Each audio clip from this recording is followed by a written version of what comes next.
Indonesia sejak zaman dulu terkenal dengan rempah-rempahnya.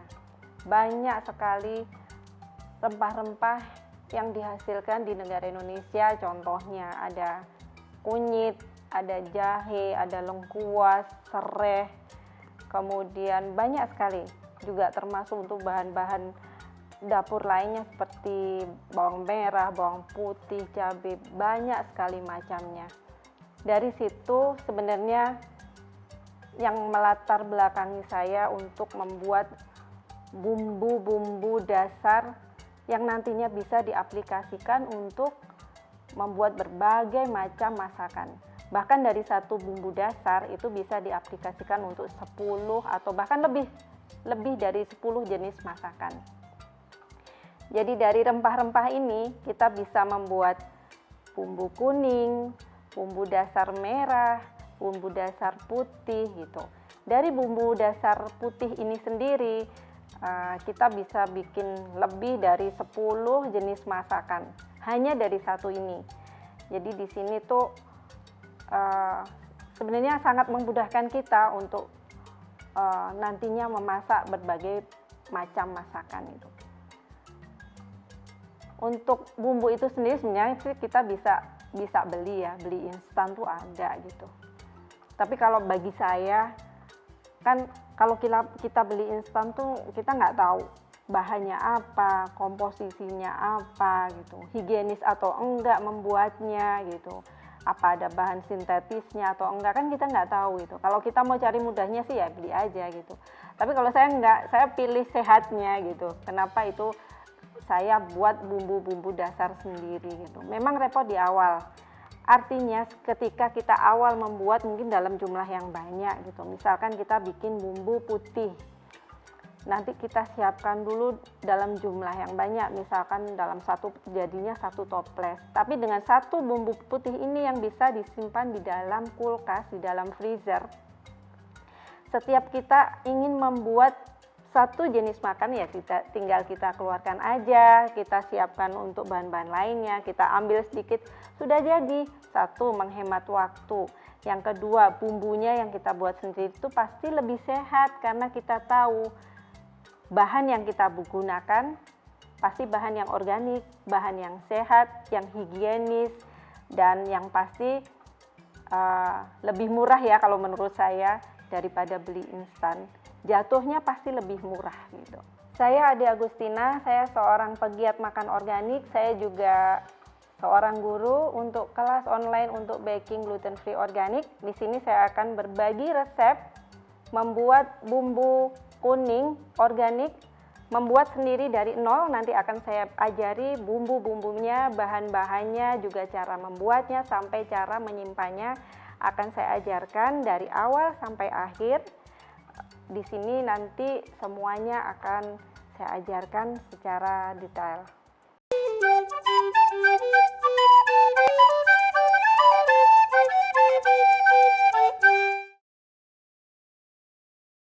Salah satu produk dari NR Organic Foodie yang merupakan bestseller juga adalah ini, vegan gluten free sourdough bread. Apa sih yang istimewa dari roti ini? Roti ini bebas gluten. Roti ini tidak menggunakan ragi instan, tidak menggunakan telur, tidak menggunakan minyak, dan hanya dibuat dari tepung gluten free organik dan air saja. Jadi bisa dibayangkan kan sehatnya seperti apa? Moms bisa mencicipi roti ini dan intip Instagram dari NR Organic Foodie di @organic_cakes, organik pakai C_cakes.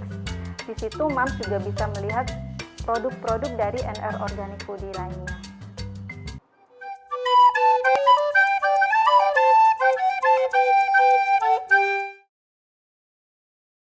Moms, saya sudah pakai apron, jadi sekarang ayo kita bikin bumbu dasar kuning. Pertama saya akan memberitahu untuk bahan-bahannya. Ada bawang merah.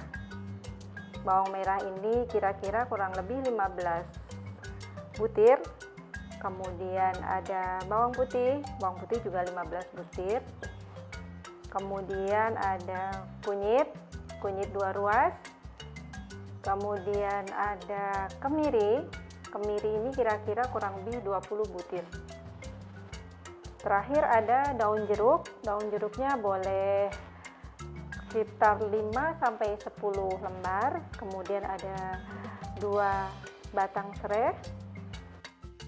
Langkah pertama, saya masukkan semua bahannya. Kita tambah sedikit minyak supaya nanti ketika blender bisa halus, dan juga sedikit air. Sedikit saja untuk minyak, untuk airnya.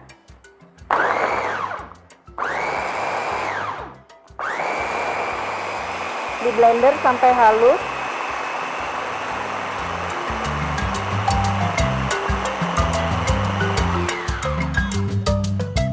Ini hasilnya setelah di blender.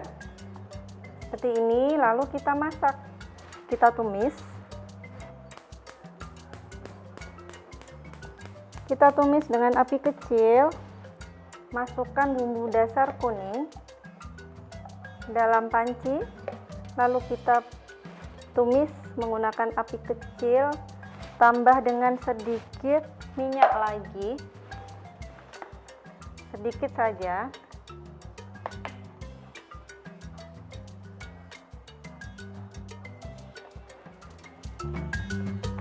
Lalu masukkan daun jeruk dan serai. Kita aduk sebentar.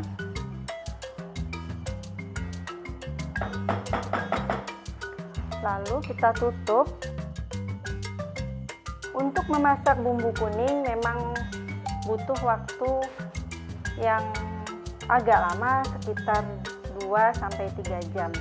Tujuannya supaya bumbu yang kita masak ini benar-benar matang, benar-benar kalis, sehingga bumbu ini akan awet kalau kita simpan di dalam kulkas. Saya bikin ini biasanya sekalian, saya bikinnya banyak gitu. Nanti saya simpan di dalam toples, saya simpan di dalam kulkas gitu ya. Nanti toplesnya pakai toples kaca boleh, toples yang bukan kaca juga boleh, asal tertutup rapat dan simpan di dalam kulkas. Itu bisa awet kurang lebih 1 minggu untuk kulkas bawah. Atau kalau mau lama, lebih lama lagi, lebih dari 1 bulan awetnya, bisa disimpan di dalam freezer. Nah, ini nanti bumbu kuning akan saya masak kurang lebih 2 sampai 3 jam. Api kecil. Jangan dibiarkan, jadi sekali-sekali kita buka, lalu kita aduk supaya bagian bawahnya tidak gosong. Nah, di sini nanti akan saya tunjukkan hasilnya. Hasilnya seperti ini. Ini untuk hasil dari bumbu kuning yang sudah dimasak selama 2 sampai 3 jam. Kali ini saya akan membuat satu jenis masakan yang dibuat dari bumbu dasar kuning, yaitu soto ayam. Bikinnya sangat simpel. Jadi pertama kali nanti saya akan kukus ayamnya. Ini ayamnya saya kukus. Setelah dikukus, lalu biarkan dulu kurang lebih setengah jam setelah ayamnya dikukus supaya lemaknya jatuh. Kemudian saya lanjut untuk membuat sotonya. Saya rebus dulu air, lalu saya masukkan ayamnya. Ayam yang sudah dikukus saya masukkan. Saya rebus bareng dengan air supaya nanti kaldunya keluar ya, Mams. Kita rebus dulu.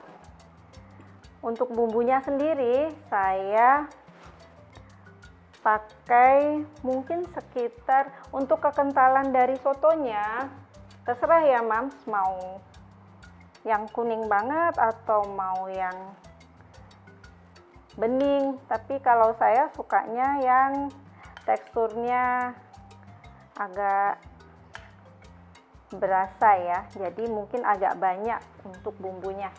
Aduk sebentar, lalu kita masukkan kaldu jamurnya, lalu garam,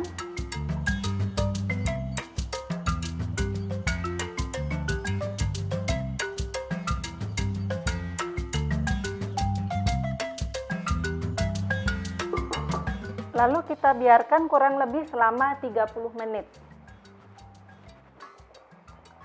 Ini sudah 30 menit.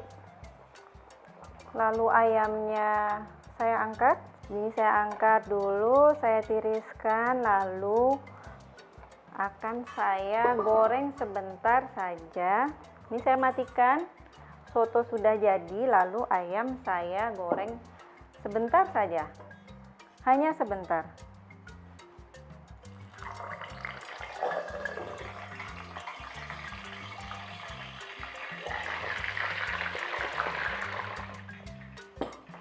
Kurang lebih 1 menit kita goreng ayamnya supaya tidak terlalu keras. Seperti ini sudah cukup. Saya akan suwir-suwir ayamnya. Lalu saya taruh di atas ini. Kita beri beberapa sayuran lagi untuk pelengkapnya. Lalu kita siram kuahnya.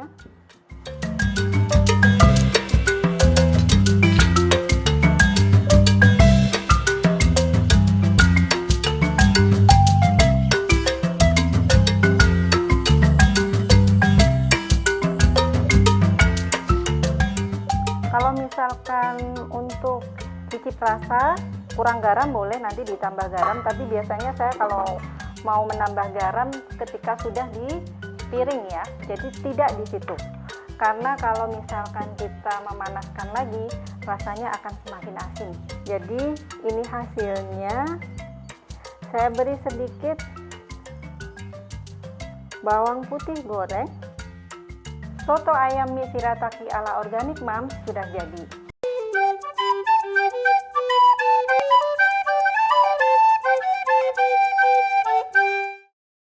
Mams, untuk membuat soto yang lebih sehat, jangan lupa menggunakan bahan-bahan yang organik.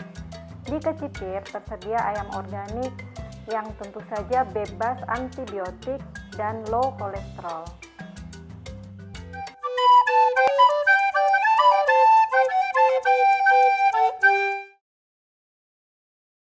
Mams pasti bisa untuk praktek soto ayam mie shirataki ala organik Mams.